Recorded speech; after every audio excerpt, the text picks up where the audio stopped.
Que alegria recebê-lo no programa Caminho da Luz. Seja muito bem-vindo.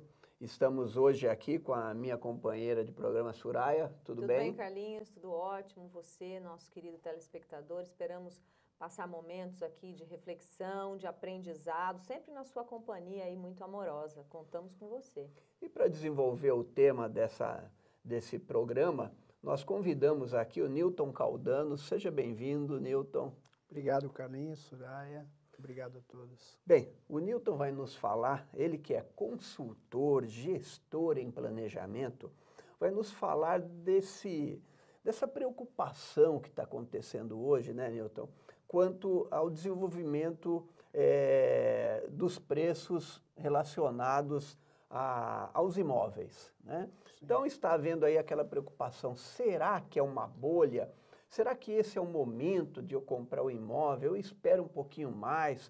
Qual é a realidade desse mercado? É isso que nós estamos hoje aqui para bater um papo com alguém especializado na questão do planejamento financeiro, planejamento de vida mesmo, né, Sim. Newton? E nisso a gente tem que inserir as nossas aquisições materiais, uma delas aquele nosso sonho, né, Suraya? Sem dúvida. Que é a Todo nossa mundo casa. acalenta, né? É, a nossa casa própria, o nosso apartamento.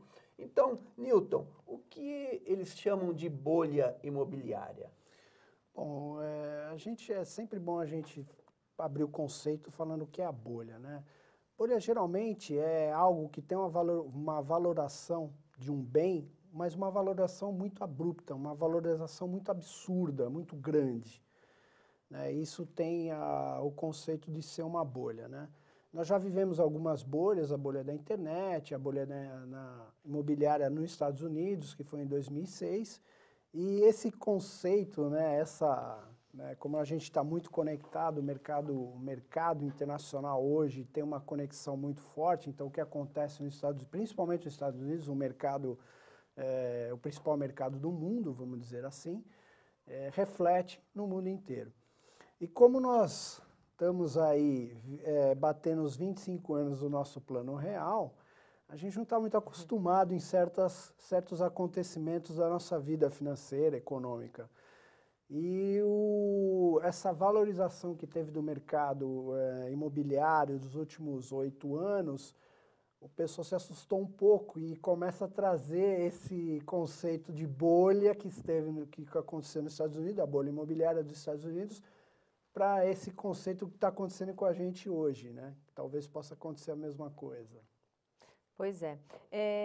Newton, então fala pra gente como é que se configura essa bolha.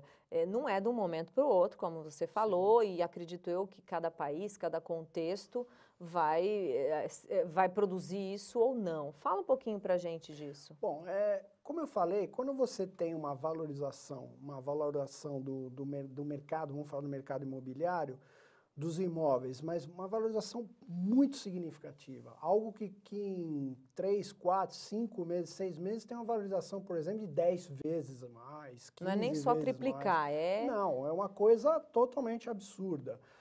Por vários motivos, principalmente por especulação mesmo. Não tem algo que esteja embasando, que tenha uma estrutura para estar absorvendo exatamente aquela valoração. Isso se configura bolha. Eu estava lendo um artigo do Ricardo Amorim, que ele é um economista da Globo News. Sim. Tem até o Manhattan Connection. Exatamente. E ele fez um estudo muito sério em cima de bolha imobiliária. Ele pegou acontecimentos desde 1900. Ele começou a traçar o perfil dessas bolhas. E ele viu que coisas aconteciam que eram costumeiras para a evolução dessas bolhas. E coisas importantes como, para a bolha acontecer, tem que existir uma alta disponibilidade de crédito. Newton, mas a gente está tendo uma alta disponibilidade de crédito.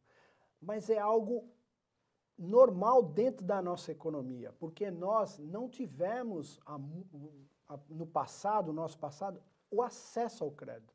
O acesso começou a ser liberado praticamente no plano real, estou falando de 25 anos, né? Estou falando de 15, vamos falar de 15 anos.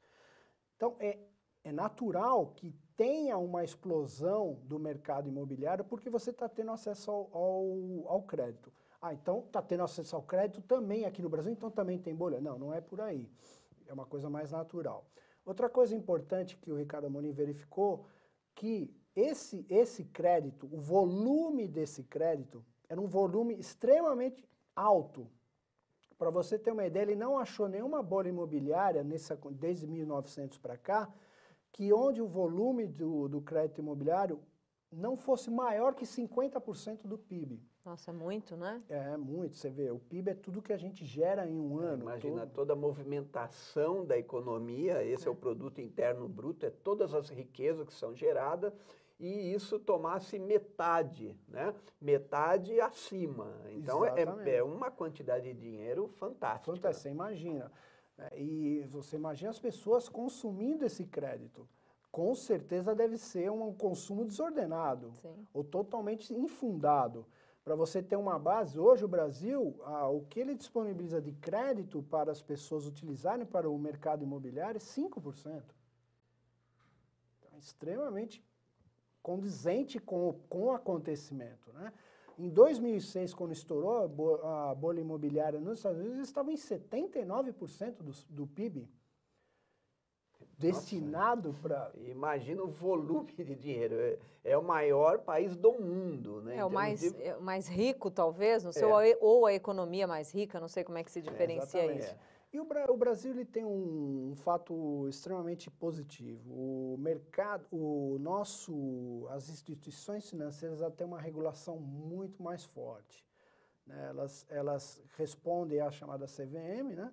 Que a CVM é que faz a regulação do mercado financeiro nosso. E eles se preocupam não só com isso, com várias outras coisas, lógico, também olhando para o mercado internacional para não deixar acontecer.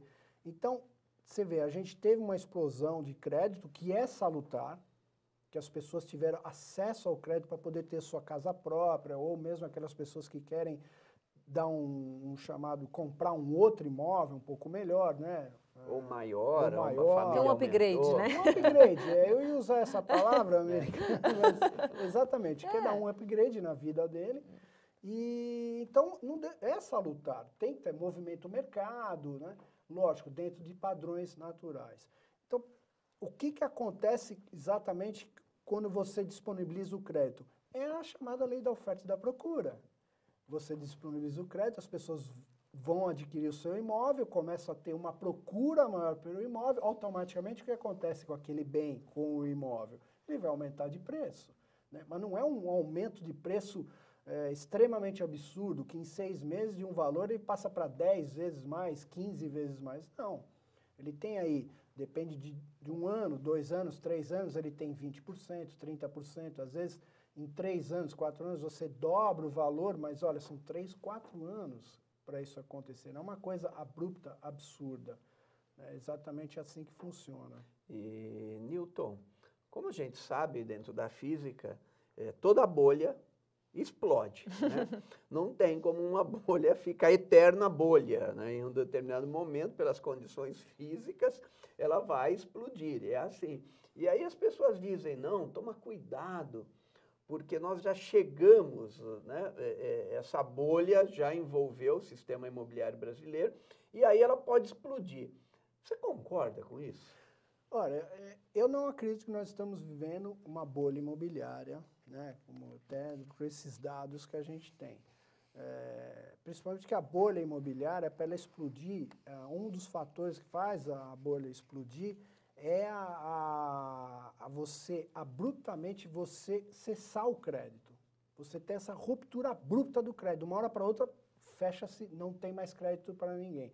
Automaticamente a pessoa não tem crédito, ou aqueles não conseguem pagar o que eles adquiriram como financiamento, começa a ter inadimplência, vai gerar mais retenção. Foi isso que aconteceu nos Estados Unidos? Não. Foi exatamente assim? isso. Porque os Estados Unidos aconteceu, como eles estavam com esse volume absurdo de crédito, né, oferecendo às pessoas elas estavam contraindo dívida atrás de dívidas. Então a pessoa já tinha um imóvel, queria comprar um outro imóvel, ou comprar um imóvel muito maior, então eles estavam fazendo hipoteca em cima de hipoteca. O que acontece? A pessoa, ela se responsabilizava a sua renda, volumes muito grandes, 50, e o próprio 60. imóvel era a garantia. E garante exatamente. Né? Então, para o banco, ele acreditava que o próprio imóvel era a garantia do empréstimo. Se ele não pagasse, o imóvel seria devolvido e o banco ganharia dinheiro com esse imóvel. Exatamente. Que foi o que não aconteceu. Quer dizer, no final, o imóvel que valia, vamos dizer, né, $1 milhão caiu para $200 mil. Ele tinha um crédito de 1 milhão, mas agora só valia 200. Exatamente. Você vê, isso corresponde Uma a uma ruptura, bolha, né? né? Uma Porque ruptura. algo que vale 1 milhão vai custar 200, 150, é uma queda astronômica Brutal. de valores. E as pessoas, quando elas absorviam essas dívidas, Surai, elas começavam a perder o poder de pagar. 70% comprometido da sua renda para pagar a dívida hipotecária. Bem, gente, vocês estão vendo aqui o tamanho, mas nós vamos, né, falar um pouco mais sobre isso. Nosso programa continua. Você aguarde um pouquinho, nós chegamos ao final do nosso primeiro bloco, mas o Newton volta aqui falando, continuando a falar. Afinal, há bolha ou não no Brasil?